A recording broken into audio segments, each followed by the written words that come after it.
On 22nd October 2024, I was privileged to be invited to the working presidential visit to Mazabuka. As a result of my being part of this presidential entourage, social media has been awash with maliciously misleading articles coldly calculated at tarring my persona in the collective public conscience of Zambians. Ordinarily, I do not respond to malice, but I'm compelled to issue an official statement to set the record straight and put closure to the matter at hand. For the avoidance of any doubt, those spreading falsehoods must get this right. I have not defected from PF to UPND. This is anchored on my firm belief that a credible opposition is crucially fundamental to any functional democracy.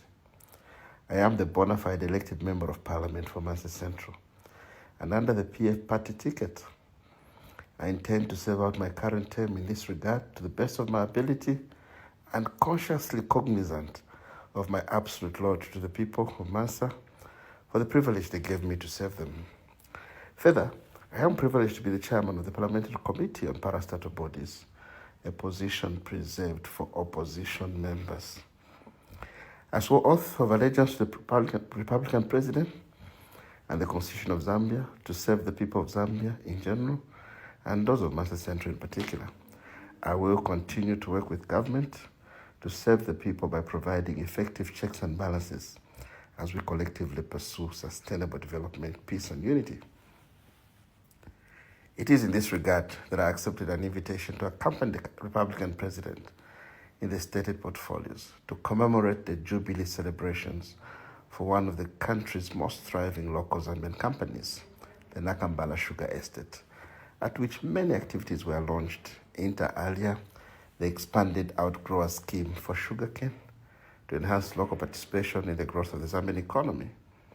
For all intents and purposes, this is the kind of investment we all must support because it does not fulfill our collective aspirations.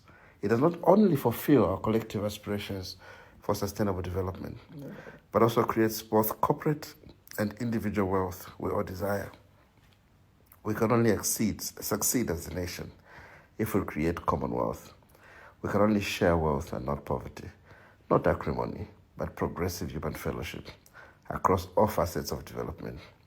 Truth be told, the trip was instructive in many different ways and revealed valuable benchmarking innovations the company is embarking on to expand production while embracing the needs of the community. The trip further served as an opportunity to network with colleagues in the executive to lobby for specific constituency programs and share ideas on matters of national development. I must therefore appreciate the President for the invitation to be part of his entourage on this important working visit. Further, I was invited to community engagement where the President interacted with the local people and was privileged to address the community. My statement is on record for all to see. I did pay due respect to the President, and I did say the following on Zambia's 60th anniversary. As we celebrate our 60th year of independence, it is important that we reaffirm our commitment to our oneness as a unitary state. And that's the reason I'm happy to be part of the presidential entourage to reaffirm that we're one people and that we're one nation. Tulibantomwe, we're one people. Atujatane, tubelegantomwe, tubetelusumpuko muchisi. Let's work together to develop Zambia. Thank you very much, Mr. President, for the opportunity. There is no doubt in my mind this was the right and proper thing for me to do, to support the President supporting the economic development agenda. Let us all pursue not a narrow, but a broad-based national agenda that speaks to the best possible interests of our people. In pursuit of this agenda, my conscience is crystal clear. I will always pursue efforts that deliver a developmental state that works for all. Let us abandon the machine politics designed to split rather than unite our people. Let us reject all the senseless and dangerous propagandists who are stealthily embedded in the belly of our body politic. At 60, we can be more proud. A diamond nation founded on the enduring spirit of one Zambia, one nation, cannot be narrowed to myopic black and white prism of them and us. There is a rendezvous of opportunity in the middle ground, available for all of us as a collective. Party colors of green and red, yellow and orange, white and blue, of any shade mustn't divide us, but offer us an opportunity to compete.